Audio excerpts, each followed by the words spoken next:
The name appears only once in the official records of Salem Village, Massachusetts, written in ink that has faded to rust brown over 3 centuries. Tituba. No family name, no place of origin. Just a single word marking the testimony of a woman who confessed to witchcraft in February 1692, then vanished from every subsequent document as if she had never existed.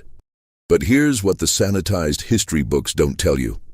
Tituba's confession didn't just start the Salem witch trials. It contained details so specific, so disturbing, that the magistrates ordered entire portions stricken from the public record. For over 200 years, historians claimed these pages were lost. They weren't lost. They were hidden. And what they reveal about the true nature of Salem's hysteria, about who orchestrated it and why, is a story that powerful families spent generations ensuring would never reach the light. Before we continue with the story of Tituba and the conspiracy that made her disappear, if you enjoy uncovering the darkest secrets of American history, make sure to subscribe and hit the bell icon so you never miss a story that challenges everything you thought you knew. What happened in Salem in 1692 wasn't an accident. It was the final explosion of tensions that had been building for over a decade, in a community that was already fracturing under the weight of its own contradictions. Salem Village in late 1691 was not a place of peace. Despite what travelers saw, neat clapboard houses arranged around a common, smoke rising from chimneys into the grey Massachusetts sky, fields marked by stone walls that spoke of back-breaking labor, the settlement was fracturing from within. Only 15 years old, as an independent parish, Salem Village existed in the shadow of its wealthier neighbor, Salem Town, where merchant ships brought prosperity the farmers could only dream of. The village consisted of perhaps 600 souls, spread across farmland that grew rockier and less productive each year.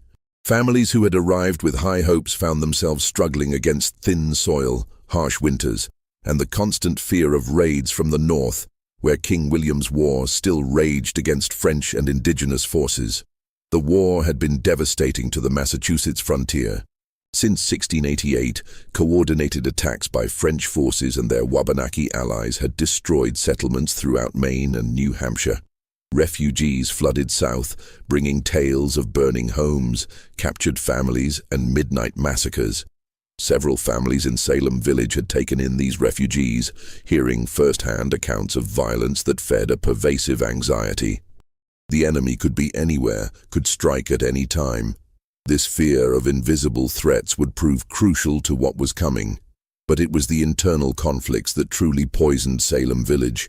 The western farmers, led by families like the Putnams, who had been among the first settlers, resented the eastern landowners who maintained closer ties to Salem Town's merchant elite.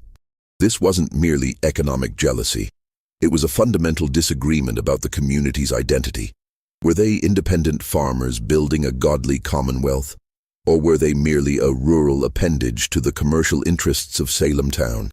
The question infected every aspect of village life. These tensions played out most visibly in the village church, where the position of minister had become a battleground. The congregation had gone through 3 ministers in 15 years, each departure marked by bitter disputes over salary, housing, and authority.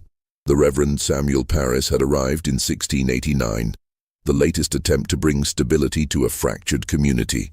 He would instead preside over its destruction. Parris was 46 years old when he came to Salem Village, a man whose life had been marked by failure and resentment. Born in London to a family with merchant connections, he had been sent to Harvard but never graduated. He'd tried his hand at trade in Barbados, where his father had left him a small plantation, but proved incompetent at managing either the business or the enslaved people who worked it. By the mid-1680s, he was bankrupt, forced to sell most of his holdings. What he retained were 2 enslaved people, a man named John and a woman named Tituba. The relationship between Parris and Tituba was the subject of whispered speculation even before they arrived in Massachusetts. Some claimed she had been his concubine in Barbados, that his marriage to Elizabeth Eldridge in 1681 had been an attempt to establish respectability.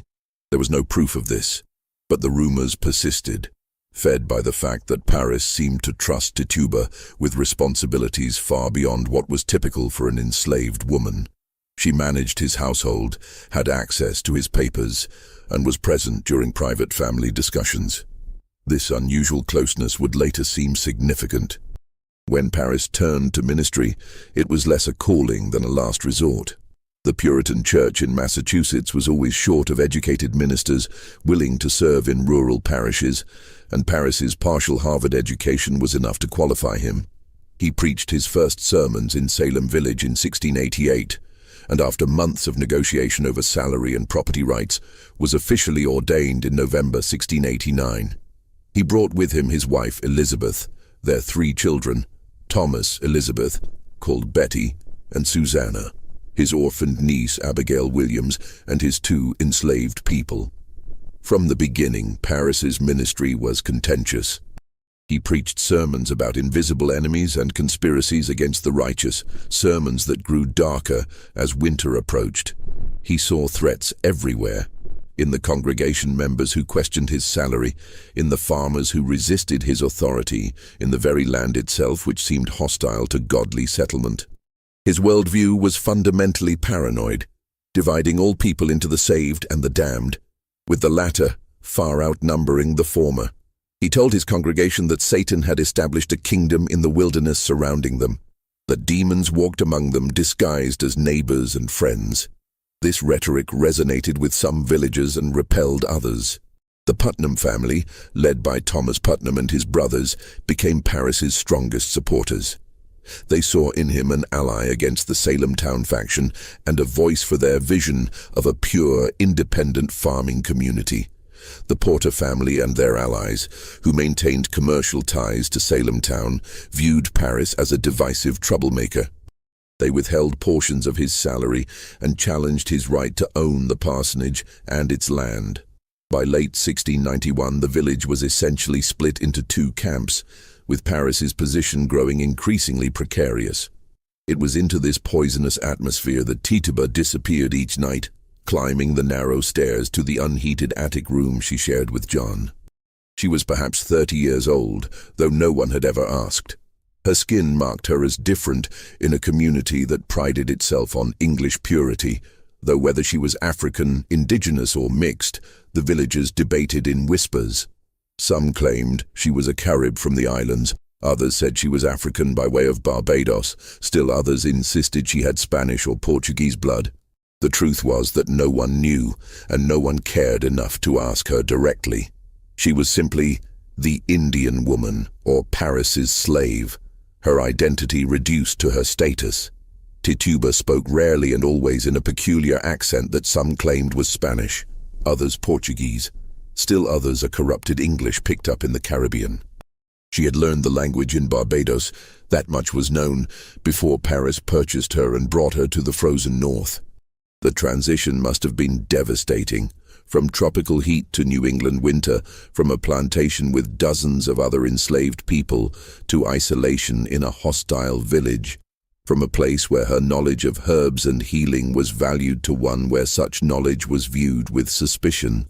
She worked from dawn until long after dark, cooking, cleaning, tending the garden, caring for Betty and Abigail, spinning, weaving, making soap and candles, all the endless labor that kept a colonial household functioning. Paris paid her nothing, of course. She was property, not a person. But he also depended on her completely. His wife Elizabeth was often ill, suffering from ailments that were never clearly diagnosed, but which left her bedridden for days at a time. Without Tituba, the household would have collapsed. In the kitchen where Tituba spent most of her hours, there was a particular stone in the hearth that had cracked from repeated heating and cooling. She would stare at that crack sometimes when she thought no one was watching.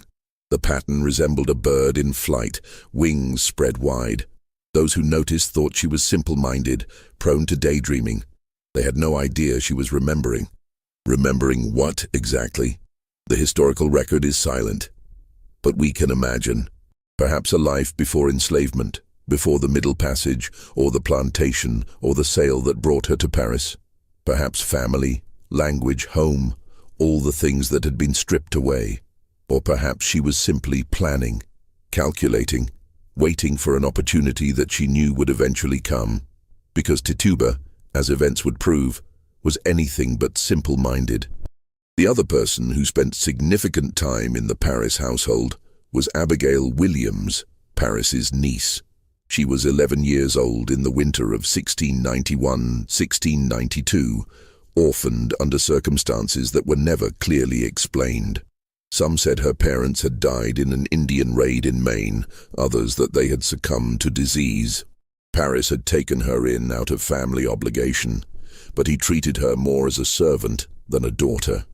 Abigail slept in a small room off the kitchen, helped Tituba with household work, and received minimal education beyond basic reading and religious instruction. Abigail was a sharp, observant child with a talent for reading people. She understood the tensions in the household, her uncle's resentment at his treatment by the congregation, her aunt's chronic illness, the whispered arguments about money. She also understood that her position was precarious. If Paris's ministry failed, if the family had to leave Salem Village, what would become of her? An orphaned girl with no property and no prospects had few options in colonial Massachusetts. She would likely be bound out as a servant to whatever family would take her. This anxiety made Abigail hyper-aware of power dynamics. She watched how her uncle wielded authority through his sermons, how certain families commanded respect while others were dismissed. She noticed that accusations carried weight, that reputation could be destroyed by whispers. She was learning lessons that would soon prove catastrophic. Betty Paris, by contrast, was a fragile, anxious child. At 9 years old, she was prone to nightmares and crying fits. Her father's dark sermons terrified her. He preached about children being born in sin, about the devil seeking to claim young souls, about the torments awaiting the damned. Betty took these warnings literally, lying awake at night convinced that demons were waiting in the shadows of her room. Her mother's illness frightened her as well. She had already lost one infant sibling, and the fear that her mother might die haunted her. The relationship between Betty and Abigail was complex. They were close in age and spent most of their time together, but they were not equals. Betty was the minister's daughter, entitled to deference. Abigail was the orphaned dependent, always aware of her inferior status. This dynamic would become crucial as events unfolded. The winter of 1691-1692 came early and stayed late. By January, snow lay 3 feet deep in places, and the wood supply in many homes ran dangerously low. The Paris household suffered along with the rest. The minister's salary was perpetually in arrears, paid partly in firewood that never seemed enough. Betty spent hours shivering by the insufficient fire while her father penned sermons about godly suffering. Abigail tried to entertain them both with games and stories, but the long dark pressed in on them. The isolation was profound. In summer, children could play outside, women could visit neighbors, men could work in the fields. But winter locked everyone indoors, sometimes for days at a time, when storms made travel impossible. The Paris household was particularly isolated because of the minister's conflicts with much of the congregation. Families that might have invited the children for visits stayed away. The girls had few friends, little entertainment, and endless empty hours to fill. It was Abigail who first asked Tituba to tell them stories. The enslaved woman resisted at first. Her place was to work silently, to be invisible despite her visible difference. But Abigail was persistent, and eventually, on a January evening when Reverend Paris was visiting a parishioner and Mrs. Paris lay ill in bed, Tituba sat with the 2 girls by the dying fire and began to speak. She told them about Barbados, the impossible heat that made New England's summer feel cool by comparison, plants that bloomed in colors that didn't exist in gray Massachusetts, birds that could mimic human voices so perfectly you couldn't tell them from people. She described sugar plantations where hundreds of enslaved people worked fields that stretched to the horizon, and the songs they sang to make the labor bearable. She spoke of the ocean, vast and blue-green, so different from the cold gray Atlantic that bordered Massachusetts. The girls were entranced. They had never traveled beyond Salem and its immediate surroundings. The world Tituba described was exotic, almost unimaginable. They begged for more stories, and Tituba obliged, night after night when circumstances allowed. She told them about the different peoples who lived in Barbados. Africans from various kingdoms, indigenous people from the mainland, Europeans from England and Spain and Portugal and Holland, all mixed together in ways that would have been impossible in Puritan New England. And then, because the girls begged for something frightening, she told them about the Obeah practitioners she had known, people who could read the future in eggs and water, who knew which plants could cure and which could kill, who understood that the world held forces the English ministers never mentioned in their sermons. She shouldn't have. She knew even as the words left her mouth that she was making a terrible mistake. But there was power in being listened to, in seeing these privileged white girls lean forward with wide eyes, hanging on her every word. For a few stolen hours, Tituba was not invisible. She was the center of attention, the keeper of knowledge, the one with power. It was intoxicating and dangerous in equal measure. The sessions continued, always in secret. Tituba taught them small tricks, how to crack an egg into a glass of water, and interpret the shapes the white made as it dispersed, how to listen to the wind in the chimney and distinguish natural sounds from something more. She showed them herbs from her carefully tended corner of the garden, explained their properties. Pennyroyal for women's complaints, tansy for fever, foxglove for the heart, though it could kill if the dose was wrong. It was innocent knowledge, the kind every woman carried in the Caribbean, the kind that kept people alive in a world without doctors or apothecaries. But in Puritan New England, it was something else entirely. The knowledge of herbs was acceptable when practiced by English goodwives who had learned from their mothers. But when it came from a dark-skinned woman from the Caribbean, it became suspect. It smacked of popery, of heathen practices, of the kind of folk magic that the church condemned as devil worship. Tituba must have known this. She had lived in Massachusetts for over 2 years by this point, long enough to understand how differently her knowledge was perceived here. But she continued the sessions anyway, perhaps because the risk seemed small compared to the reward of those few hours when she was treated as something other than property. Anne Putnam, 12 years old and daughter of the powerful Thomas Putnam, heard about the sessions from Abigail. The two girls had become friendly at church gatherings, and Abigail, proud of her secret knowledge, couldn't resist hinting at it. Anne demanded to be included and brought with her several other girls. Elizabeth Hubbard, 17, who lived with the village doctor. Mary Walcott, 16, from another prominent family. Mercy Lewis, 19, a servant in the Putnam household who had survived an Indian raid that killed her parents. The circle expanded to include 8 or 9 girls, ranging in age from 9 to 19.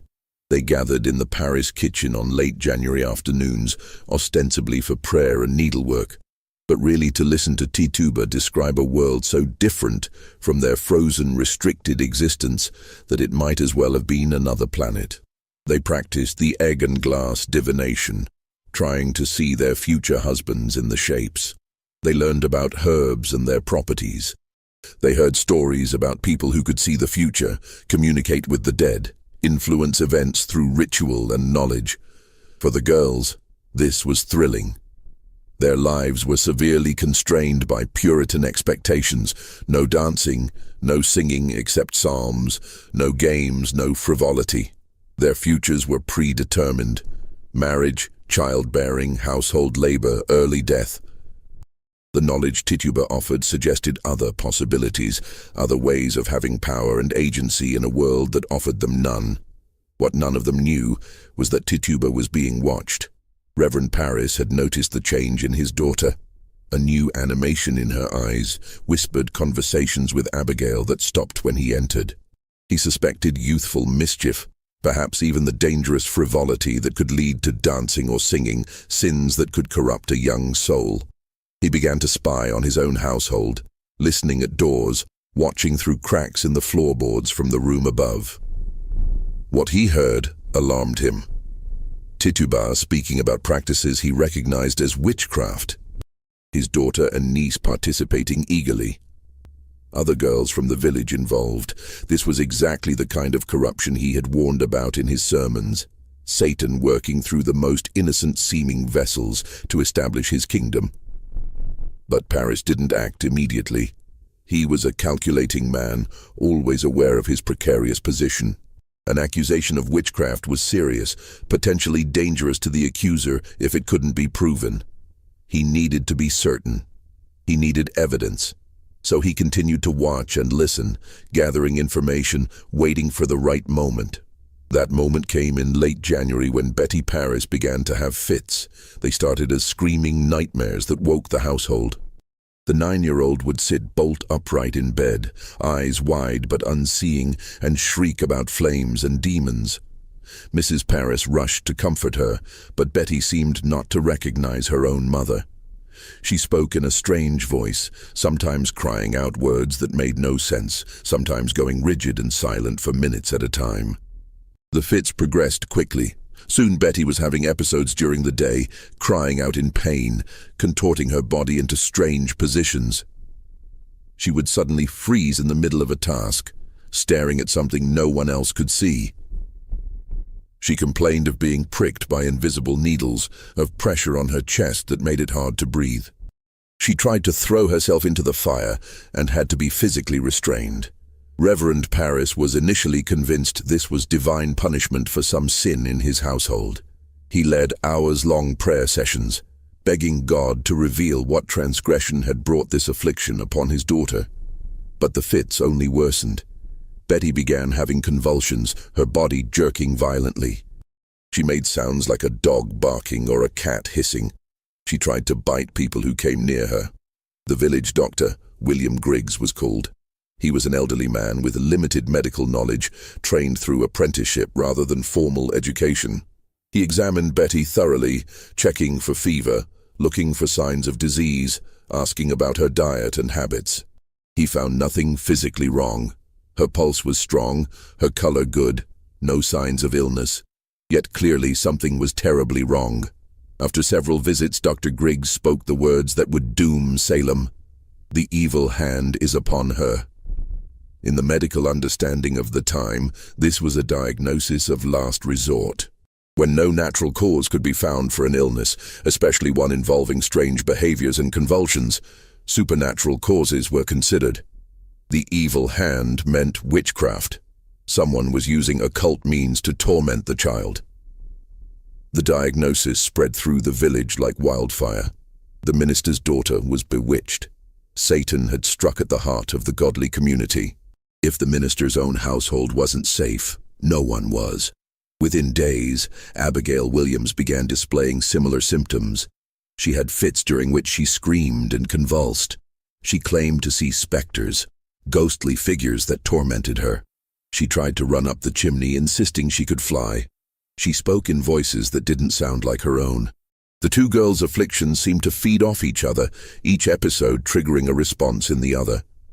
Then Ann Putnam began having fits. Then Elizabeth Hubbard. Then Mary Wolcott. The affliction spread among the girls who had gathered in Tituba's circle, each developing similar symptoms. They would freeze in place mid-conversation or suddenly cry out as if being stabbed by invisible needles. They saw visions, dark shapes in the corners of rooms, animals that spoke with human voices, women flying through the night air. The pattern of symptoms was remarkably consistent across all the afflicted girls. They experienced sudden fits of screaming and convulsing, periods of rigid paralysis, sensations of being pricked, pinched, or bitten by invisible forces, visions of specters that others couldn't see, speaking in strange voices or languages, attempting dangerous acts like running into fire or up chimneys, physical contortions that seemed impossible for their bodies. Modern medical historians have proposed various explanations for these symptoms. Some suggest ergot poisoning from contaminated rye. Ergot is a fungus that can cause convulsions and hallucinations. Others point to encephalitis, epilepsy, or psychological factors like mass hysteria or conversion disorder. Some argue the girls were simply faking, engaged in a conspiracy of fraud. But in February 1692, there was only one explanation that made sense to the villagers: witchcraft. Someone was using demonic power to torment these innocent girls. The question was, who? The village erupted into panic. Families gathered for prayer meetings that lasted hours, begging God to protect them from the invisible evil. Reverend Paris preached sermons about Satan's assault on the godly, about the need to root out the witches who had made a covenant with the devil. The Putnam family, powerful and influential, demanded action. If Satan had established a foothold in Salem village, the godly had an obligation to destroy it. But there was a problem. The afflicted girls couldn't or wouldn't name their tormentors. When asked who was afflicting them, they would cry out in pain, claiming the witches were choking them to prevent them from speaking. This went on for weeks, building tension and fear throughout the community. Behind the scenes, pressure was building on the girls to name names. Their families questioned them repeatedly. Reverend Paris interrogated Betty and Abigail for hours. The village leaders made it clear that the crisis couldn't be resolved until the witches were identified. The girls were the only ones who could see the specters, the only ones who could name the guilty. The entire community was depending on them. It's impossible to know what was going through the girls' minds during this period. Were they genuinely experiencing something they interpreted as supernatural attack? Were they caught up in a shared delusion, each girl's symptoms reinforcing the others? Were they consciously fabricating, enjoying the attention and power their afflictions brought them? Or was it some combination of all three, perhaps starting with genuine illness or psychological distress, then being shaped and directed by adult expectations and pressure? What's clear is that by late February, the girls were ready to name names, and the names they chose were not random. On February 25, 1692, arrest warrants were issued for 3 women: Sarah Good, Sarah Osborne, and Tituba. The choice of these 3 was not random, though the villagers would later claim the afflicted girls had named them spontaneously during fits. Each woman had been carefully selected for maximum vulnerability. Sarah Good was perhaps 40 years old, though she looked older. She had once been from a respectable family, but her father's suicide and subsequent legal battles over his estate had left her impoverished. Her first husband died, leaving debts, and her second husband, William Good, was a laborer who could barely support them. They were homeless, moving from place to place, sleeping in barns and begging for food and shelter. Sarah had a sharp tongue and cursed those who refused her charity. She smoked a pipe, unusual for a woman. She had given birth to a baby girl just months earlier, and the infant was sickly. Sarah was exactly the kind of person Puritans associated with witchcraft: poor, angry, disreputable, living on the margins of society. Sarah Osborne was in her late 50s, bedridden with illness. She had scandalized the community years earlier by living with her second husband before marrying him. She had also been involved in a legal dispute with the Putnam family over land. She rarely attended church, claiming illness prevented her. Like Sarah Good, she was already marked as different and difficult, someone the community would easily believe capable of witchcraft. And then there was Tituba, enslaved, dark-skinned, foreign, known to have knowledge of herbs and Caribbean practices. She was the perfect scapegoat, legally powerless with no family to defend her and no standing to refuse anything demanded of her. But Tituba was also the key. The Putnam family had been asking questions, gathering information. They knew about the kitchen sessions, the stories, the egg and glass divinations. They knew she had been teaching the girls practices that could be interpreted as witchcraft. They knew she was vulnerable, and they knew that if they could get her to confess, it would validate everything: the girls' afflictions, the existence of a witchcraft conspiracy, the need for aggressive prosecution. What they didn't know was that Tituba had already made a choice. She had seen this coming. She had watched the girls' afflictions spread, had heard the whispers, had felt the net closing around her. She knew she would be accused, and she had decided exactly how she would respond. The preliminary examinations took place in the Salem Village meeting house on March 1st. The building was packed. Nearly every villager had come to witness the spectacle. People stood in the aisles, crowded into the gallery, pressed against the walls. The atmosphere was electric with fear and anticipation. Magistrates John Hathorne and Jonathan Corwin had traveled from Salem town to conduct the proceedings. Hathorne was a wealthy merchant and politician, a man of considerable power in the colony. He was also deeply convinced of the reality of witchcraft and the need to prosecute it aggressively. He would conduct the examinations not as neutral inquiries but as prosecutions, assuming guilt and demanding confession. The afflicted girls sat in prominent places, surrounded by family members who supported them when the fits came. Betty and Abigail Parris, Ann Putnam Jr., Elizabeth Hubbard, Mary Walcott, Mercy Lewis. They ranged in age from 9 to 19, but in that moment they held more power than anyone else in the room. Their words would determine who lived and who died. Sarah Good was questioned first. She was brought in looking haggard and defiant, her baby in her arms. Hathorne began with an accusation disguised as a question. "Sarah Good, what evil spirit have you familiarity with?" "None," Sarah replied. "Have you made no contract with the devil?" "No." "Why do you hurt these children?" "I do not hurt them, I scorn it." The magistrate pressed her, asking the same questions in different forms, trying to trap her in contradictions. Sarah denied everything with sullen defiance, insisting she was innocent, that she had never hurt the children, never made any covenant with the devil. But her denials were interrupted by the afflicted girls, who began to writhe and scream, claiming Sarah's spectre was tormenting them even as she stood in the meeting house. "Sarah Good, do you not see now what you have done?" Hathorne demanded. "Why do you not tell us the truth? Why do you thus torment these poor children?" "I do not torment them," Sarah insisted. "Who do you employ then to do it?" "I employ nobody." "What creature do you employ then?" "No creature, but I am falsely accused." The examination went on for hours. The girls continued to have fits, crying out that Sarah's spectre was choking them, stabbing them with invisible needles. At one point, Sarah's own husband, William, was called to testify. He said he was afraid his wife either was a witch or would be one very quickly. He claimed she was an enemy to all good. This testimony from her own husband was devastating. In Puritan culture, a husband was supposed to defend and protect his wife. William Good's willingness to testify against Sarah suggested even her closest relation believed her guilty. The magistrates took it as powerful evidence. After hours of interrogation that went nowhere, Sarah continued to deny everything. The girls continued to accuse her. She was led away to be held for trial. Sarah Osborne came next.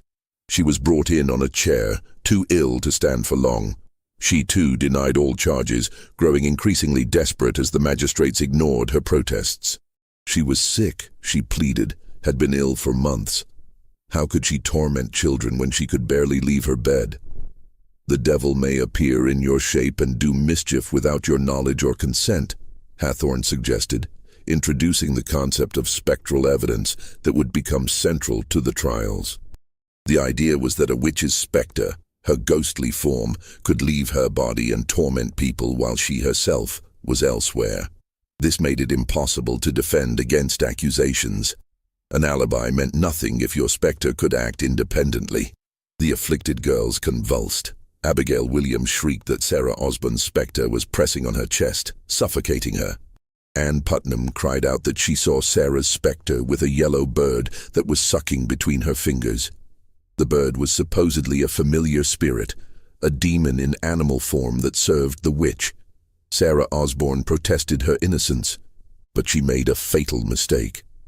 She mentioned that she had once been frightened by a thing like an Indian, all black, that had appeared to her in a dream. The magistrate seized on this. She had seen a demon.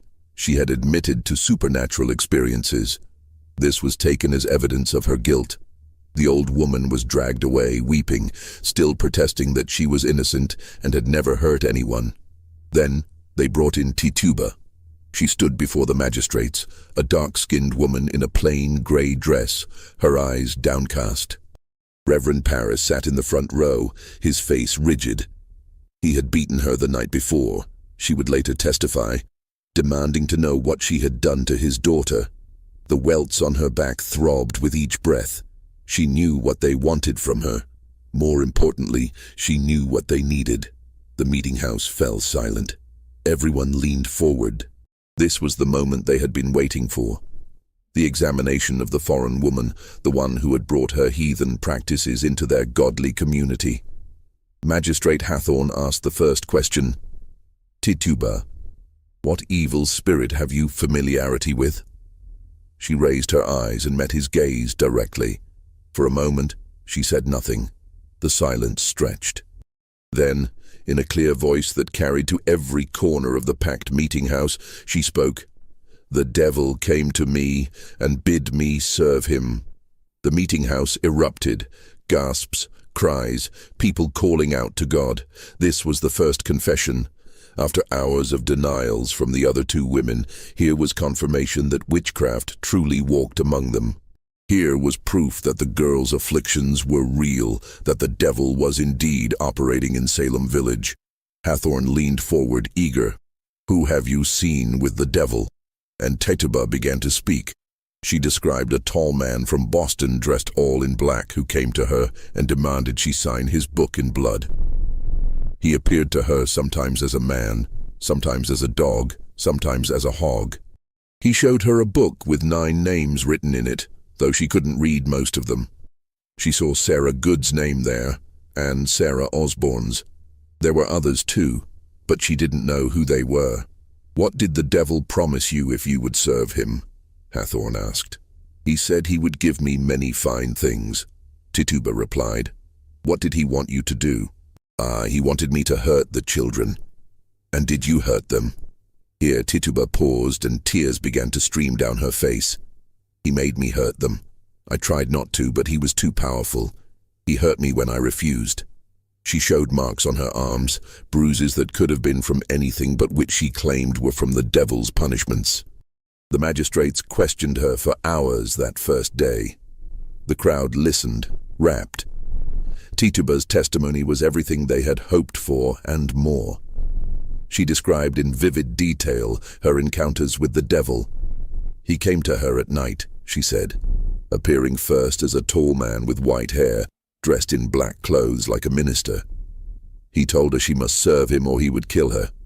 He showed her his book and demanded she sign it. When she refused, he hurt her, pinching her, threatening her with worse. Eventually, she said, she gave in. She signed the book, not with a pen but with blood from her finger.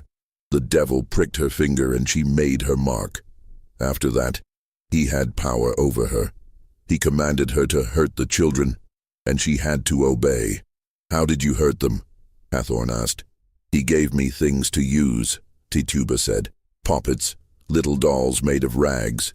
He told me to stick pins in them, and when I did, the children would feel pain.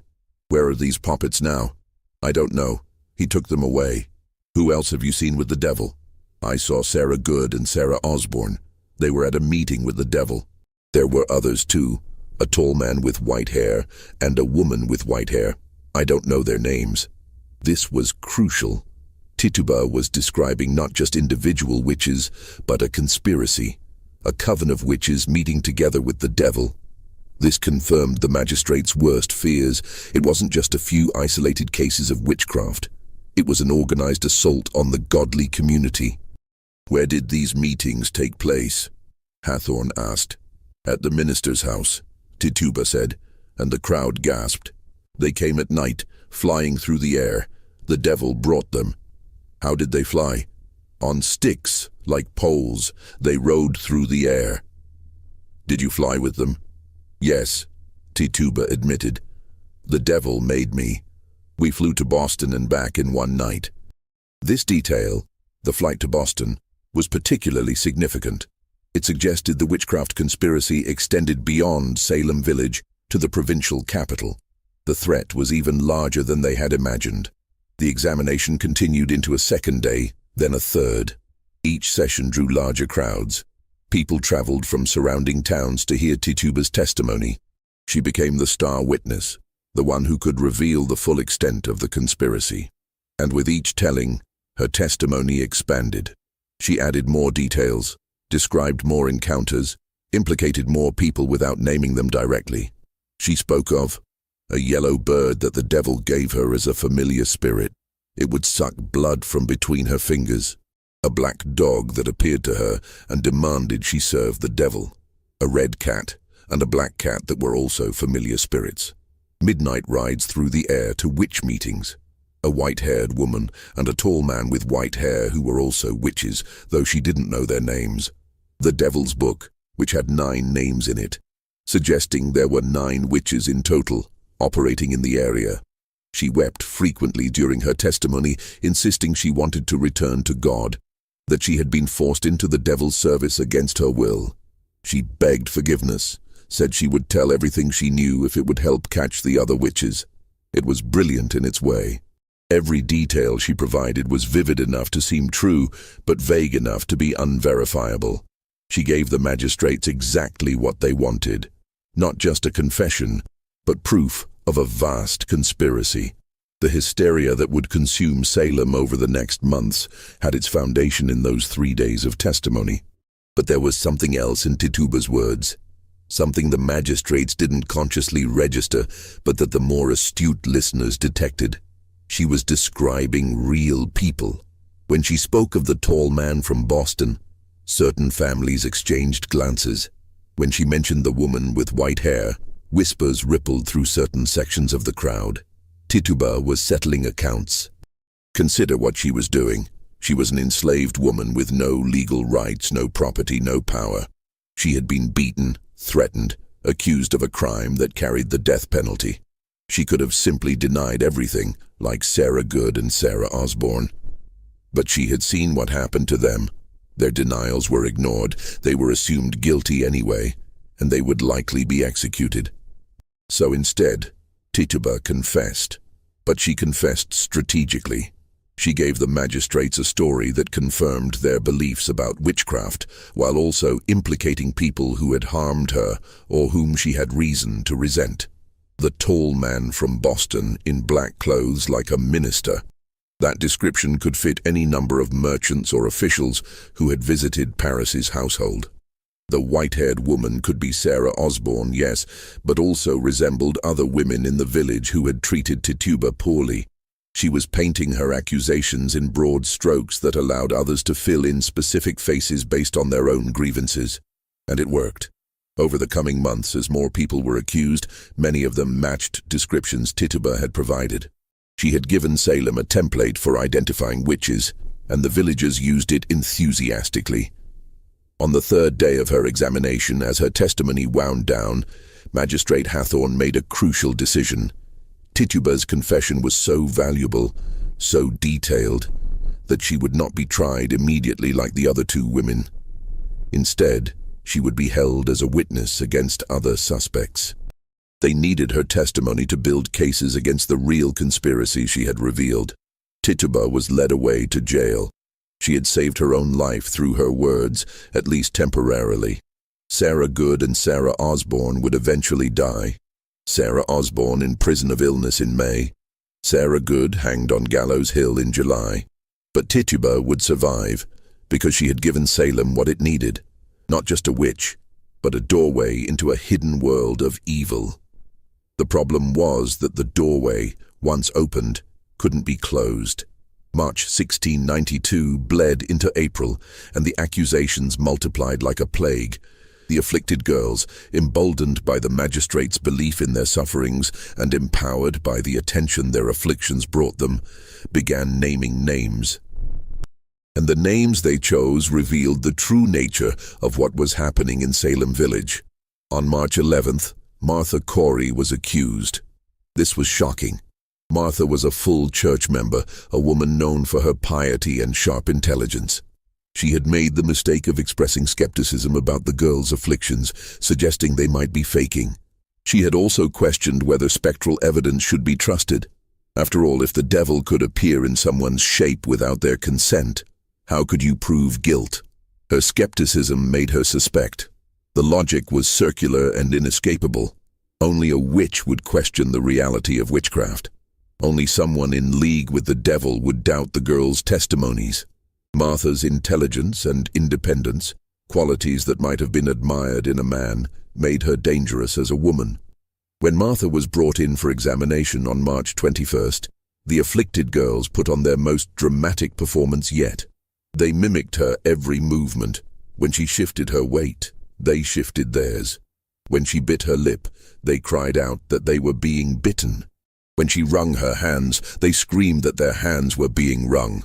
It was a grotesque pantomime, and the magistrates took it as proof of her guilt. Clearly, she was controlling the girls through witchcraft, making them mirror her actions. Martha tried to defend herself with logic and reason. She pointed out the absurdity of the accusations, the lack of real evidence. But logic had no place in these proceedings. She was sent to jail to await trial. On March 23rd, Rebecca Nurse was accused. This was even more shocking than Martha Corey's arrest. Rebecca was 71 years old, a grandmother so devout that she was respected even by those who disagreed with her family on other matters. She was hard of hearing and physically frail. The idea that this elderly, pious woman was a witch seemed absurd, but Rebecca's family, the Nurses, were involved in a long-standing land dispute with the Putnam family. Years earlier, the Nurses had purchased land that the Putnams believed should have been theirs. The dispute had gone through the courts and been decided in the Nurses' favor, but the Putnams had never forgiven them. Now, with the witch hunt providing cover, old grievances could be settled. Ann Putnam Jr. was the primary accuser, claiming Rebecca's specter tormented her. Ann Putnam Sr., the girl's mother, also began having afflictions and accused Rebecca of murdering several of her infant children through witchcraft. This was a particularly cruel accusation. Ann Sr. had indeed lost multiple babies, a common tragedy in colonial times, but now she was attributing these natural deaths to supernatural malevolence. Rebecca's examination was heartbreaking. The old woman could barely hear the questions being asked. She stood confused and frightened while the girls writhed and screamed, accusing her of tormenting them. She protested her innocence in a weak voice. "I can say before my eternal Father I am innocent, and God will clear my innocency." But God did not clear her innocency, at least not in the eyes of the magistrates. She was sent to jail, and her arrest sent a clear message. No one was safe. If Rebecca Nurse could be accused, anyone could be. The pattern became clear. Anyone who questioned the proceedings, who expressed doubt about the girl's visions, became suspect themselves. Opposition was interpreted as evidence of guilt. The witch hunt had developed its own internal logic that made it self-perpetuating and impossible to stop. By the end of March, over a dozen people had been accused and arrested. By the end of April, the number had grown to over 30. The jails in Salem, Ipswich, and Boston were overflowing. Men and women from Salem Village and surrounding communities crowded into cells designed for far fewer prisoners. The conditions were horrific. Prisoners were kept in chains, not just handcuffs, but heavy iron shackles on their wrists and ankles, sometimes connected by chains to the walls. The weight of the chains caused injuries, cutting into flesh, making movement painful. The cells were dark, cold, and filthy. Prisoners received minimal food and had to pay for their own imprisonment. A fee was charged for each day in jail, for the chains, even for the arrest warrant. Those who couldn't pay suffered even worse conditions. Sarah Good gave birth to a baby in jail, manacled. The infant died within days. Sarah's 4-year-old daughter, Dorcas, was also arrested after the afflicted girls claimed the child's specter bit them. Little Dorcas was kept in chains so heavy she could barely move. She would survive the ordeal physically, but carry psychological scars for the rest of her life, never fully recovering from the trauma. The accusations followed patterns that revealed their true nature. People who were accused tended to be those involved in property disputes with accusers' families, those who had questioned the proceedings or expressed skepticism, those who were already marginalized, the poor, the elderly, the socially awkward, those whose families had opposed Reverend Parris or supported his enemies. Women who were too independent, too outspoken, too wealthy, or too poor. Anyone who had made enemies in the small, claustrophobic world of Salem Village. Behind the public spectacle, a more calculated campaign was unfolding. The Putnam family was at its center. Thomas Putnam was the most influential man in Salem Village, despite never holding high office. His family had been among the first settlers, and he owned significant landholdings, though not as much as he believed he deserved. His father's will had disappointed him, leaving substantial property to a stepmother Thomas despised. Several land disputes with neighbors had gone against him. He supported Reverend Parris fiercely, seeing in the minister an ally against the Salem town elite who looked down on village farmers. His wife, Ann Putnam Sr., who had suffered multiple miscarriages and infant deaths, 7 children lost before they reached adulthood. These tragedies had left her bitter and convinced that supernatural forces were working against her family. She began having afflictions in March, giving adult credibility to the children's testimonies. At 30 years old, she was the oldest of the afflicted, and her accusations carried particular weight. Their daughter, Ann Putnam Jr., was 12 years old and the most prolific of the afflicted girls. She would eventually accuse 62 people of witchcraft, more than any other accuser. Some historians would later note that nearly every person Ann accused had some connection to the Putnam family's grievances. People who had won land disputes against them. Families who supported rival factions in village politics. Those who had questioned Reverend Parris's right to certain property. But Ann Jr. was a child. Someone was guiding her accusations, providing names, describing old resentments in language a 12-year-old transformed into visions and spectral torments. That someone was her mother, Ann Putnam Sr., who would herself begin having afflictions in March. The Putnam women, mother and daughter, became the twin engines driving the witch hunt forward. The magistrates never questioned this pattern because it confirmed their worldview. Satan would naturally target a godly family like the Putnams. The fact that accusations lined up with temporal disputes was simply evidence that the devil worked through earthly grievances to divide communities. They investigated nothing, verified nothing. The spectral evidence, testimony that a witch's ghost or demon had appeared to cause harm, became sufficient for arrest and trial. In May, the crisis reached a new level. A new governor arrived in Massachusetts Bay Colony. Sir William Phips found his province in chaos, with jails full of accused witches and no legal framework for trying them. The previous governor had been recalled to England, leaving the colony in administrative limbo. Phips had been appointed to restore order, but he arrived to find a situation spiraling out of control. Phips quickly established a special court of Oyer and Terminer, a court with authority to hear and determine the witchcraft cases. The court's judges were drawn from the colony's elite. William Stoughton, the lieutenant governor, served as chief justice. The other judges included Samuel Sewell, John Richards, Nathaniel Saltonstall, Waite Winthrop, Bartholomew Gedney, John Hathorne, and Jonathan Corwin. These were powerful men, convinced of the witchcraft conspiracy's reality. Stoughton in particular was a hardliner, absolutely certain that Satan had established a kingdom in Massachusetts and that aggressive prosecution was necessary to destroy it. He would prove to be the driving force behind the executions to come. The court's first session was scheduled for early June. But before the trials could begin, the judges had to resolve a crucial legal question. What kind of evidence would be admissible? In English law, witchcraft was difficult to prove because it was an invisible crime. You couldn't see someone casting a spell or making a pact with the devil. You needed either a confession or testimony from witnesses who had seen suspicious activities. But the Salem cases relied primarily on spectral evidence, the testimony of afflicted persons that they had seen the accused person's specter tormenting them. The problem with spectral evidence was obvious. It was completely subjective and impossible to verify. If someone claimed to see your ghost attacking them, how could you prove they hadn't? You couldn't.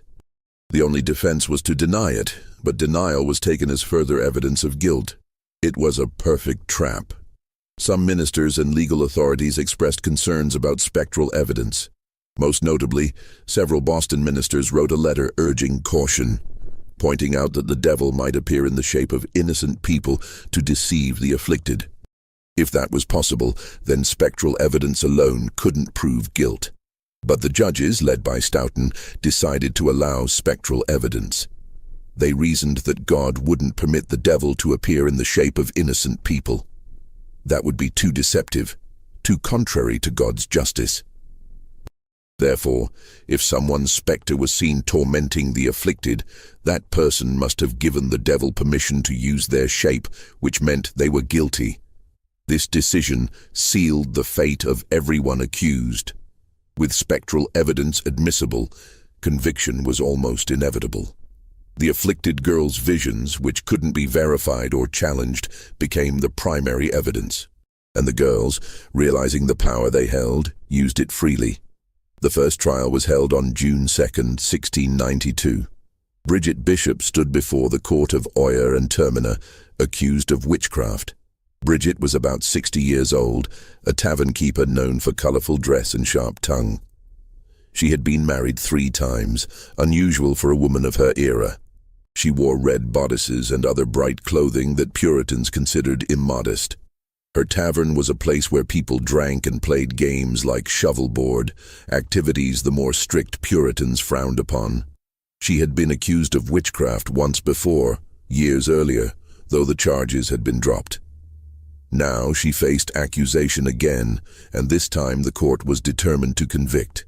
The evidence against her included spectral evidence from the afflicted girls who claimed her spectre tormented them, testimony from neighbors who said she had appeared to them in spectral form years earlier, the discovery of poppets, rag dolls with pins stuck in them, supposedly found in the walls of her house during renovation, claims that she had a preternatural teat on her body where familiar spirits could suck. The poppets were particularly damaging. In the folklore of the time, witches supposedly made dolls representing their victims and stuck pins in them to cause pain. The fact that such dolls had allegedly been found in Bridget's house seemed like concrete evidence. Bridget denied everything. She insisted she was innocent, that she had never hurt anyone, that she knew nothing about witchcraft. But her denials were useless. The spectral evidence was overwhelming, and the judges were convinced of her guilt. The trial lasted only 1 day. The jury deliberated briefly and returned a verdict: guilty.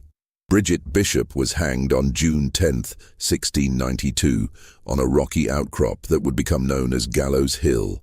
She was the first execution of the Salem witch trials, but she would not be the last. After Bridget's execution, there was a brief pause. One of the judges, Nathaniel Saltonstall, resigned from the court, reportedly disturbed by the proceedings and the reliance on spectral evidence. But he was quickly replaced, and the trials continued. The next session of the court was held in late June. 5 women were tried and convicted: Sarah Good, Rebecca Nurse, Susanna Martin, Elizabeth Howe, and Sarah Wilds. Rebecca Nurse's trial was particularly controversial. Despite the spectral evidence against her, many people testified to her good character. 39 members of the community signed a petition declaring their belief in her innocence. The jury initially returned a verdict of not guilty, but Chief Justice Stoughton was not satisfied. He sent the jury back to reconsider, pointing out testimony they had supposedly overlooked. Under pressure, the jury changed their verdict to guilty. Governor Phipps granted Rebecca a reprieve, but then rescinded it after the afflicted girls had renewed fits. Rebecca Nurse, 71 years old and pious to the end, was condemned to hang. Sarah Good went to her death cursing Reverend Nicholas Noyes, who urged her to confess. "You are a liar," she shouted at him. "I am no more a witch than you are a wizard, and if you take away my life, God will give you blood to drink." According to legend, Noyes died years later of a hemorrhage, choking on his own blood. The 5 women were hanged together on July 19, 1692. A crowd gathered to watch. The condemned were brought to Gallows Hill in a cart, their hands bound. They were allowed to pray and speak final words, though Sarah Good's curses were probably not what the authorities had hoped for. Then, one by one, they were hanged. Hanging in colonial times was not the quick death of a modern execution with a calculated drop to break the neck. The condemned were made to climb a ladder, a noose was placed around their neck, and then the ladder was removed. They died slowly of strangulation, their bodies jerking and convulsing as they suffocated. It could take several minutes. The crowd watched it all. After the bodies stopped moving, they were cut down and buried in shallow graves nearby. The families were not allowed to claim the bodies for proper burial. Witches didn't deserve Christian burial in consecrated ground, but Rebecca Nurse's family defied this order. Under cover of darkness, they retrieved her body and buried it secretly on their property. The exact location was kept secret for generations, marked only by a small stone to prevent authorities from disturbing the grave. August brought more trials and more executions. On August 19th, 5 more people were hanged. George Burroughs, John Proctor, John Willard, George Jacobs Sr., and Martha Carrier. George Burroughs was a former minister of Salem Village, a Harvard-educated man who had left the position years earlier after disputes with the congregation. He was accused of being the ringleader of the witches, the black man who presided over their meetings. The evidence against him was particularly flimsy. He was unusually strong for his size, supposedly lifting heavy barrels with ease, which was taken as evidence of supernatural strength. And he had been married multiple times, with some of his wives dying under circumstances that were now reinterpreted as suspicious. At the gallows, Burroughs recited the Lord's Prayer perfectly. This was significant because folklore held that witches couldn't recite the Lord's Prayer without making mistakes. His perfect recitation caused murmuring in the crowd. Perhaps he was innocent after all. But Cotton Mather, the influential Boston minister who had come to witness the execution, addressed the crowd from horseback. He assured them that the devil could appear as an angel of light, that Burroughs' ability to recite the prayer meant nothing. The execution proceeded. John Proctor had been a vocal opponent of the trials, calling the afflicted girls frauds and liars. He had written letters to Boston ministers begging them to intervene, to move the trials to Boston where cooler heads might prevail. His outspoken opposition made him a target. When he was accused, he knew it was retaliation for his criticism. His wife Elizabeth was also accused and convicted, but she was pregnant, and the execution of pregnant women was forbidden. She would survive in jail until after the trials ended. John Willard was a deputy constable who had been involved in arresting accused witches, but he became disturbed by what he was seeing. The flimsy evidence, the obvious innocence of many accused. He refused to make any more arrests. Shortly after, he himself was accused. The message was clear. You were either with the witch hunt or against it, and being against it made you suspect. George Jacobs Sr. was 80 years old, so frail he needed 2 canes to walk. His own granddaughter, Margaret Jacobs, testified against him, though she would later recant, saying she had been coerced and lied. But by then it was too late. Martha Carrier was called a rampant hag by Cotton Mather. She had a sharp tongue and didn't suffer fools. She had also been involved in a property dispute with the Putnam family. Her children were arrested and tortured until they testified against her.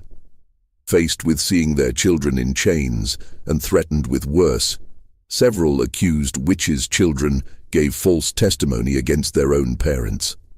September brought the final executions. On September 22nd, 8 more people were hanged. Mary Easty, Martha Corey, Ann Pudita, Samuel Wardwell, Mary Parker, Alice Parker, Wilmot Redd, and Margaret Scott. Mary Easty was Rebecca Nurse's sister. She had actually been released briefly after her initial arrest, but then the afflicted girls had renewed fits, and she was rearrested.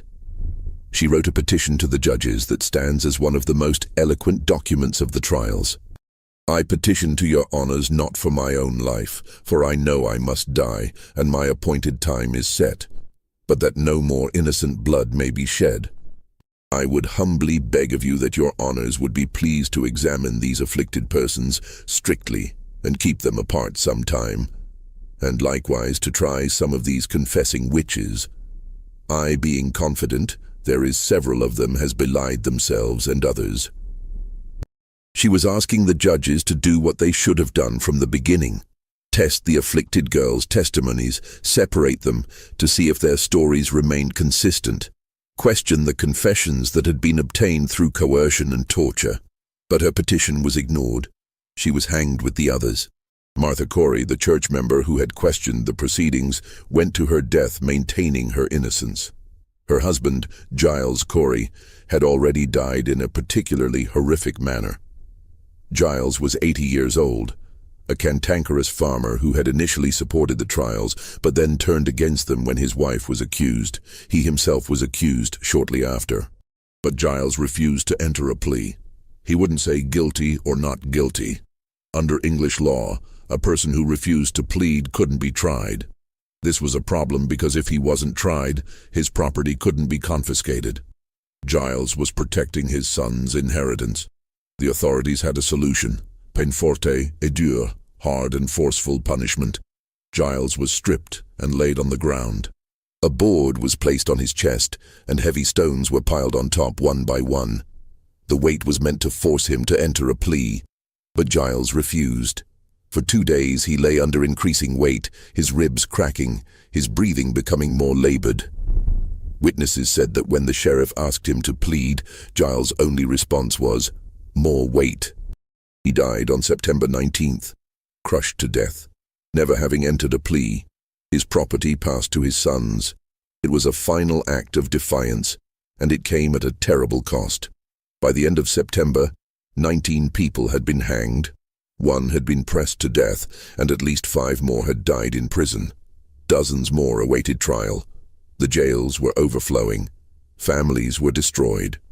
The community was traumatized, and through it all, Tituba sat in her cell.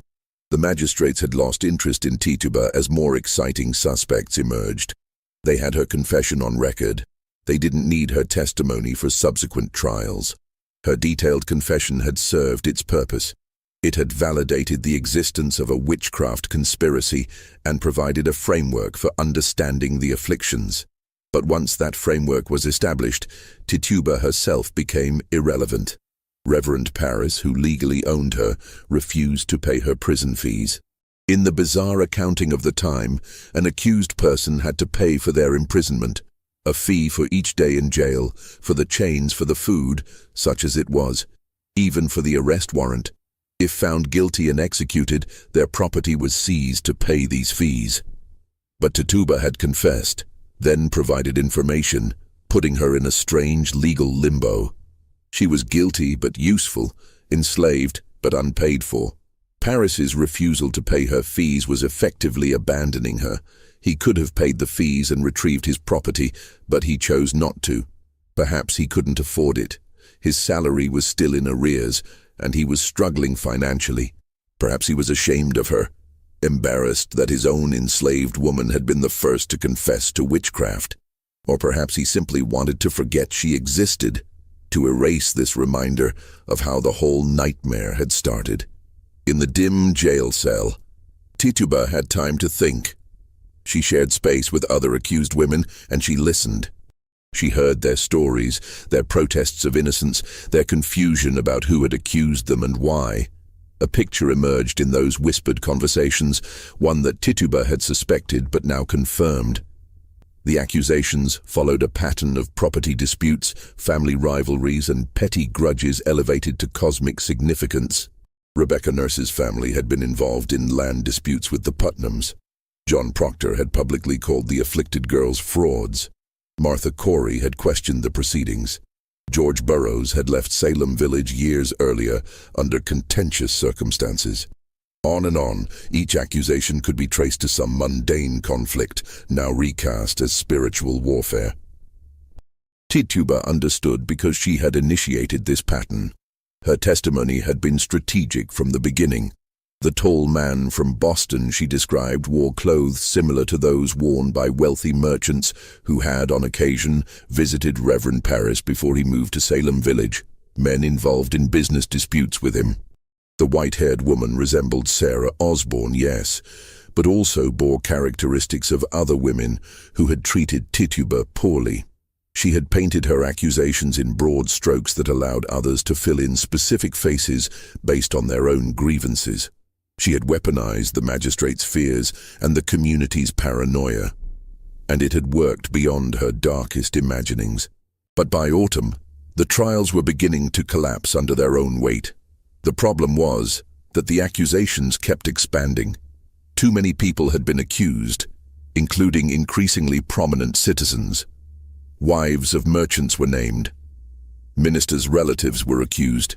Even Governor Phipps's own wife, Lady Mary Phipps, was cried out upon by the afflicted girls.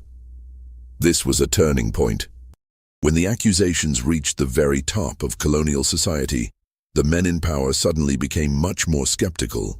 The spectral evidence that had seemed so convincing when applied to marginal figures like Sarah Good or Rebecca Nurse appeared dangerously unreliable when it threatened the governor's wife. If anyone could be accused based solely on visions and dreams, then no one was safe. The very men who had promoted the trials began to fear for themselves and their families. There were other problems. Several of the confessed witches had recanted, saying they had lied under torture or coercion. Margaret Jacobs, who had testified against her grandfather, George Jacobs Sr., publicly recanted her testimony, admitting she had been forced to lie.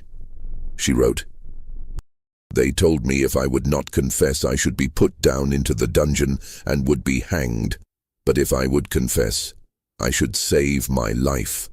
The confessions, which had been taken as proof of the conspiracy's reality, were revealed to be products of torture and fear. If the confessions were false, what did that say about the entire proceedings? In October, Reverend Increase Mather, one of the most influential ministers in the colony and father to Cotton Mather, published a treatise titled Cases of Conscience Concerning Evil Spirits. In it, he questioned the use of spectral evidence. His most famous line would be quoted for centuries: "It were better that 10 suspected witches should escape than that one innocent person should be condemned." This was a direct challenge to the trials. Increase Mather was not some marginal figure. He was president of Harvard, a man whose opinion carried enormous weight. His treatise was endorsed by 14 other prominent ministers. The message was clear. The trials had gone too far, and the methods being used were unreliable. Governor Phipps, seeing the political winds shift and worried about his wife's safety, dissolved the court of Oyer and Terminer on October 29, 1692. The trials were suspended. A new superior court was established with strict rules about evidence. Spectral testimony was no longer sufficient for conviction. Confessions obtained through coercion were inadmissible. Physical evidence was required. The new court convened in January 1693. Of 52 people tried under the new rules, only 3 were convicted, and Governor Phipps quickly pardoned them. By May 1693, all remaining accused persons had been released or pardoned. The witch hunt was over. The final toll was devastating. 19 people hanged. 1 person pressed to death. At least 5 deaths in prison. Over 200 people accused. Dozens of families destroyed. A community traumatized for generations, except for Tituba. She remained in jail because Reverend Paris refused to pay her prison fees. In the strange economy of the time, she couldn't be released until someone paid for her imprisonment. Months passed. The other prisoners went home to try to rebuild shattered lives.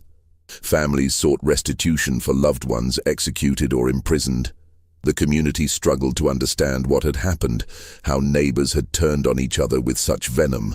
Tituba stayed in her cell through the winter of 1693 into spring, through summer. Paris made no move to retrieve her. He had left her to rot, either from poverty, spite, or shame. She was his property, but also his accusation. The first confession that had validated the entire nightmare.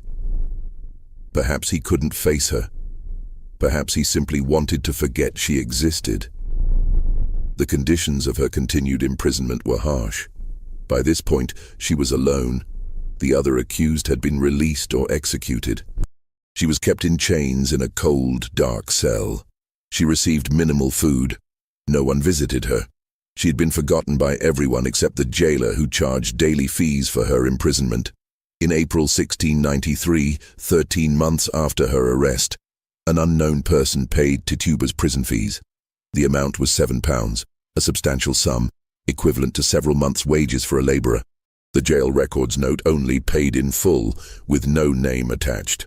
Tituba was released and immediately sold to a new owner to satisfy the debt. The transaction was recorded in a single line of a ledger.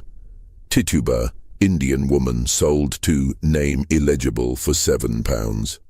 Then Tituba vanished from all historical documents. No record of her subsequent life exists. No death notice, no property transfer, no mention in anyone's diary or letter. The woman whose confession had ignited the most infamous witch hunt in American history disappeared as if she had never been. The official narrative of Salem took shape quickly after the trials ended.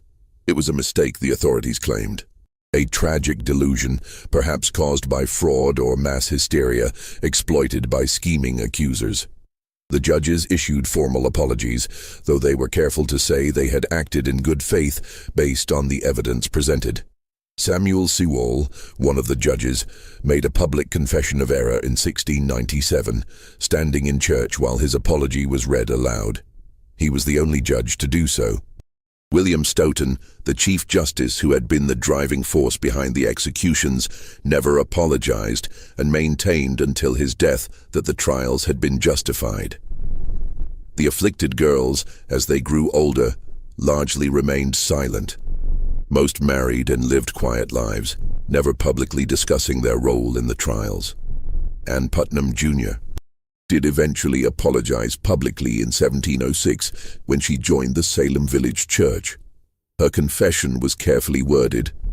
"I desire to be humbled before God for that sad and humbling providence that befell my father's family in the year about 92.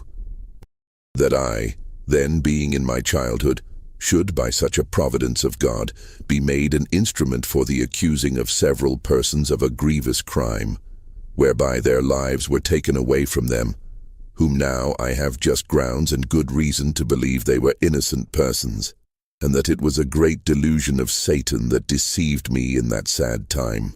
She claimed she had been deluded by Satan, that she had never intended harm. She carefully avoided naming anyone who might have influenced her accusations. She took all the blame on herself, while simultaneously claiming she had been deceived. It was a masterful piece of rhetoric that accepted responsibility while denying agency. Ann Putnam, Jr. died young and unmarried in 1715, having spent much of her later life caring for younger siblings after her parents' deaths. Some historians have speculated that she was consumed by guilt, though there's no direct evidence of this. Others suggest she simply had a hard life in a community that never fully forgot her role in the trials.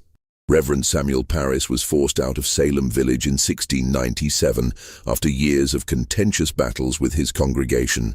Many villagers blamed him for the trials, seeing his dark sermons and divisive leadership as having created the atmosphere that made the witch hunt possible. He left owing money and departed without paying Tituba's replacement. His daughter Betty grew up and married, living a quiet life in Concord, with no apparent lasting effects from her afflictions. His niece Abigail Williams disappeared from records around 1697, with rumors she had died young, though no grave or death notice exists. The Putnam family maintained their influence in Salem Village for another generation, though their reputation was permanently tainted. Thomas Putnam died in 1699. His wife Anne Sr. died in 1699 as well. Their deaths came just 7 years after the trials, both dying relatively young. Some saw divine judgment in this, others noted that they had simply lived hard lives in a hard time. The executed were eventually exonerated, though it took decades. In 1702, the Massachusetts General Court declared the trials unlawful. In 1711, the colony began paying restitution to survivors and victims' families. The amounts were often insultingly small: £20 for a life taken, a few pounds for months of imprisonment. Some families received nothing because they couldn't prove their relative had been innocent or because bureaucratic obstacles prevented payment. In 1957, more than 250 years later, Massachusetts formally pardoned all who had been convicted. In 2001, the last 5 victims were officially exonerated by name. The process of acknowledging the injustice took over 3 centuries. But Tituba was never exonerated because she had never been convicted. Her confession had saved her from trial, then condemned her to obscurity. The colonial authorities had no interest in drawing attention to the enslaved woman whose testimony had begun it all, whose strategic words had provided the foundation for 19 executions. Later, historians debated Tituba's role endlessly. Some portrayed her as a victim, tortured into confession. Others suggested she genuinely believed in the magic she described, that she was practicing Caribbean folk traditions and had no idea they would be interpreted as devil worship. A few recognized what should have been obvious. Tituba was brilliant, manipulative, and desperate, willing to say whatever necessary to survive, even if it meant condemning others. The truth was likely all of these and more.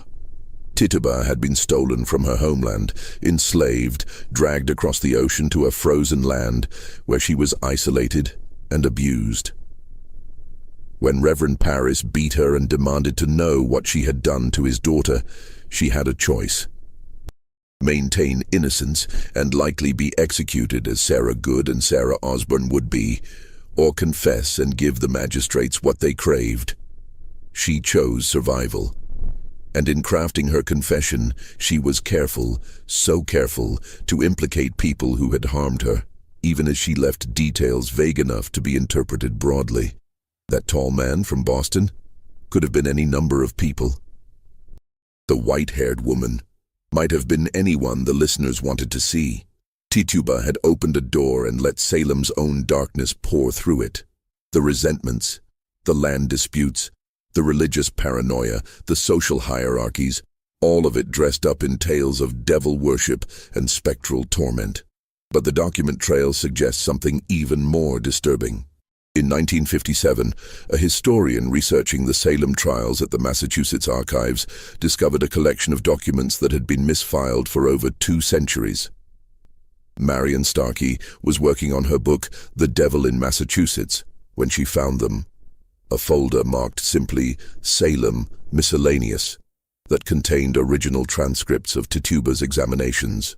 These weren't the cleaned-up versions that had been published in the early 1700s. These were the actual notations made by the court recorder during her 3 days of testimony, complete with crossed-out sections, marginal notes, and annotations.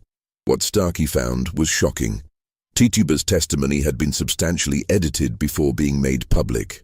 The published versions removed dozens of specific details from her confession. References to particular merchants in Boston were struck out. Descriptions of certain prominent families' activities were deleted. Most tellingly, an entire section in which Tituba described being approached by gentlemen in fine clothes from Salem town before the trials began was completely excised. In this deleted section, according to Starkey's notes, Tituba described a man who came to the Parris household in late 1691, before the girl's afflictions began.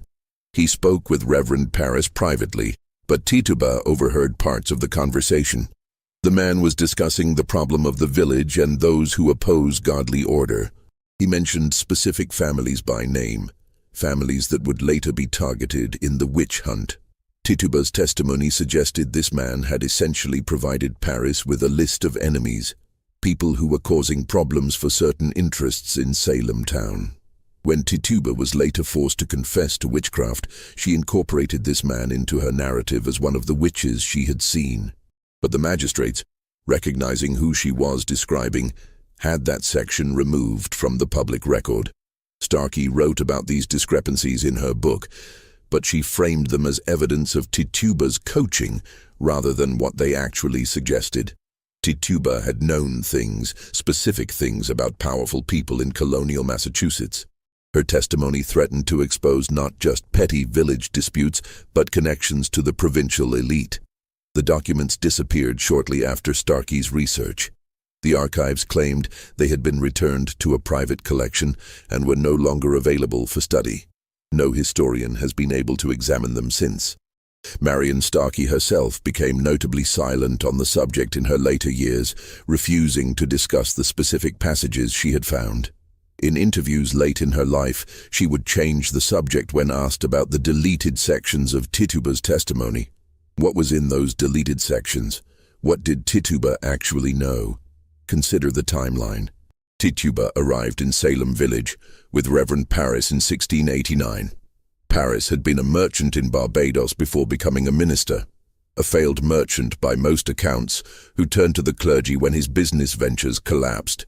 But Barbados in the 1680s was the center of the British Caribbean slave economy, where fortunes were made in sugar and human trafficking. The island was also a hub for smuggling, illegal trade, and the kind of murky financial dealings that built many of Boston's merchant fortunes. The connection between Barbados and Boston was strong. Many Boston merchants had interests in the Caribbean: plantations, trading partnerships, smuggling operations. They needed people in Barbados who could manage their interests, and they needed ministers in Massachusetts who could be relied upon to support the right political factions. What if Tituba, as an enslaved woman in Parris's household in Barbados, had seen things, overheard conversations, learned names and connections? Enslaved people were invisible to their masters in the most dangerous way. The owners spoke freely in front of them, assuming they were too ignorant or too cowed to understand. But Tituba was neither. When Parris brought her to Massachusetts, she would have carried that knowledge with her.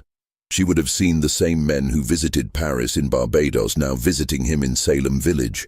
She would have heard the same names, the same business discussions. And when the witch trials began, when she was beaten and interrogated and threatened, she deployed it. The tall man from Boston wasn't a demon. He was a real person, someone connected to the Caribbean trade, someone whose involvement in the trials would have been devastating to reveal. The deleted passages that Marion Starkey found likely contained enough specific information to identify this person and his associates. That's why they were removed. That's why after the trials ended and apologies were issued and exonerations were granted, Tituba was left to disappear. She knew too much. Her continued existence, her ability to speak, was a threat. The unknown person who paid her prison fees in April 1693 and then purchased her, that wasn't mercy. It was containment. Someone bought her silence along with her body, then made sure she could never tell her story again.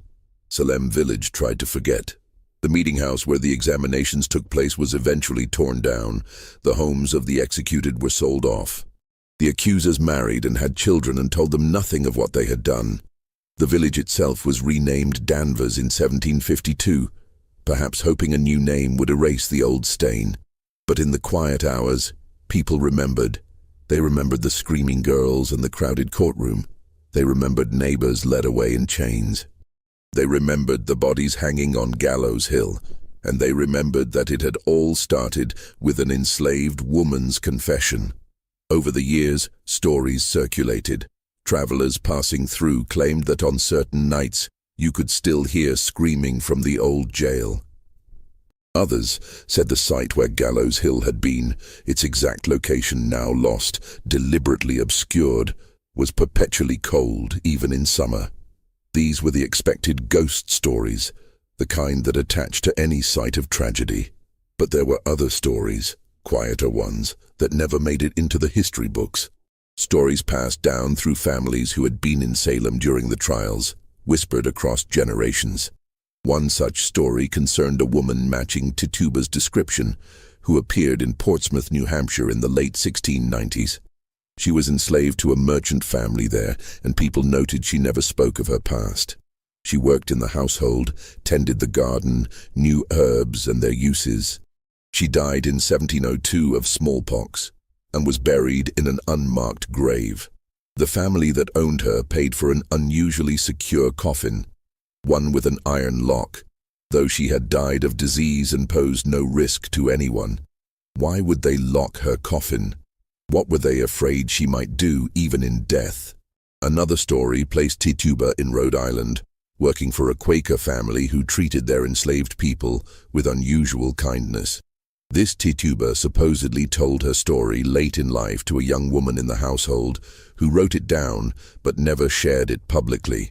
The manuscript, according to the story, was destroyed by the woman's family after her death because they feared it would stir up old troubles. What was in that manuscript? What version of events did Tituba tell when she finally had a sympathetic listener?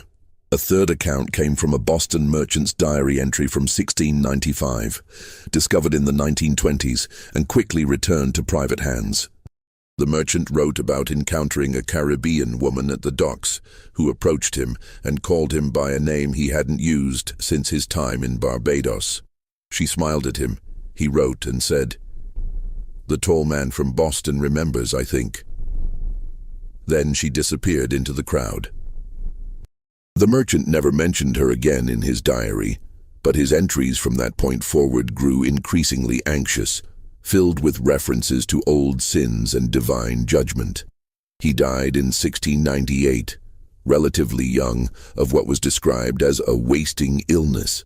Were any of these stories about the real Tituba? There's no way to know. The historical record maintains its silence. But the stories themselves are telling. They suggest a woman who survived, who carried dangerous knowledge, who was both free and perpetually hunted. They suggest that powerful people continued to fear her long after the trials ended. There's another possibility, darker still. What if Tituba never left Salem jail alive? What if the unknown person who paid her fees and purchased her did so not to employ her, but to silence her permanently? The transaction is recorded. £7 paid, Tituba sold, but there's no record of where she went or who bought her. The name in the ledger is illegible, perhaps deliberately so. In colonial Massachusetts, the death of an enslaved person didn't require much documentation. They were property, not people. If Tituba died shortly after her release, if her new owner disposed of her body in an unmarked grave or in the ocean, there would be no record. She would simply cease to exist in the documentary record, which is exactly what happened. This possibility is supported by the complete absence of any trace of her after April 1693. In a society that documented everything, births, deaths, property transfers, church memberships, legal disputes, Tituba leaves no mark. For a woman who had been at the center of the most significant event in Salem's history, this absence is suspicious. It suggests not just obscurity but active erasure. The Salem witch trials are taught in American schools as a cautionary tale about mass hysteria and the dangers of false accusations. Students learn about spectral evidence and Puritan religious extremism. They might read Arthur Miller's The Crucible, which uses Salem as an allegory for McCarthyism. The message is always the same. This was a dark chapter, a mistake, something that could never happen now. But the part of the story that gets glossed over is the most important. Salem wasn't an accident. It was the weaponization of fear and accusation by people with power against those without it. It was the transformation of ordinary grievances into cosmic evil. It was what happens when testimony is valued over evidence, when confession is coerced, when the vulnerable are sacrificed to protect the comfortable. And at the heart of it was an enslaved woman who understood all of this, who saw the game being played and decided to play it herself. Tituba's confession wasn't the hysterical raving of a tortured victim or the genuine belief of a folk practitioner. It was a calculated act of survival that turned the weapon of false accusation against those who had wielded it, if only for a moment. The fact that her testimony was edited, that documents were hidden, that she was made to disappear, all of this suggests that the authorities knew at some level what she had done. They knew she had been controlled and deployed. They knew the trials had been a corruption from the beginning, and they chose to bury that knowledge along with her. That's the story America never wanted told. Not the one about witches or ergot poisoning or mass delusion. The story about deliberate manipulation of law and fear by the powerful, enabled by a system that made certain people's voices count and others disappear. The story about how easy it is to turn neighbor against neighbor when the right mechanisms are in place. The story about who gets remembered and who gets erased. Tituba's name appears in every account of Salem, but she herself remains invisible. The woman who sparked it all, whose words sent 19 people to their deaths, who outlived her accusers and judges and then vanished. We know almost nothing about her. Where she was born, how she learned what she knew, what she thought as she sat in that jail cell, listening to the screams of the dying, what became of her after someone bought her freedom and her silence. The archives stay closed. The documents remain missing. The descendants of Salem's prominent families maintain their respectability. And Tituba stays buried in the blank spaces of history, a name without a face, a voice without an echo. But the fact that we don't know her story is itself part of the story. The erasure is the point. Some histories are too dangerous to tell, some truths too threatening to power to be allowed into the record. Salem couldn't afford to acknowledge that its witch hunt had been orchestrated, that testimony had been coached and edited, that an enslaved woman had been both victim and strategist. So they let her disappear, and in that disappearance, in that carefully maintained silence, lies the real horror of Salem. Not demons or witches or spectral torment, just people with power protecting themselves, and a woman who briefly threatened that power before being swallowed by the mechanism she had helped create. The question that haunts Salem isn't whether witches were real, it's what happened to Tituba. Where did she go after April 1693? Did she live out her days in quiet servitude, carrying her secrets to an unmarked grave? Did she die shortly after her release, silenced permanently by those who feared what she knew? Or did she survive, moving from place to place, always looking over her shoulder, always aware that powerful people wanted her gone? We'll never know. The historical record is silent, and that silence is deafening. It tells us everything we need to know about who controls history, whose stories get told, and whose get buried. 300 years later, we're still telling stories about Salem. We've built museums and memorials. We've written books and plays and movies. We've analyzed the trials from every angle, psychological, sociological, legal, religious.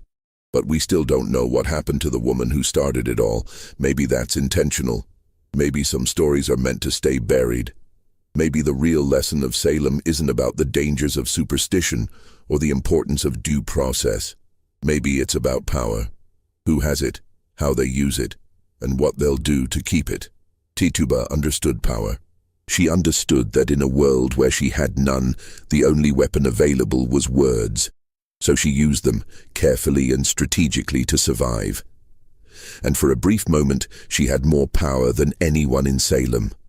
The power to name names, to shape the narrative, to determine who would be accused and who would be spared.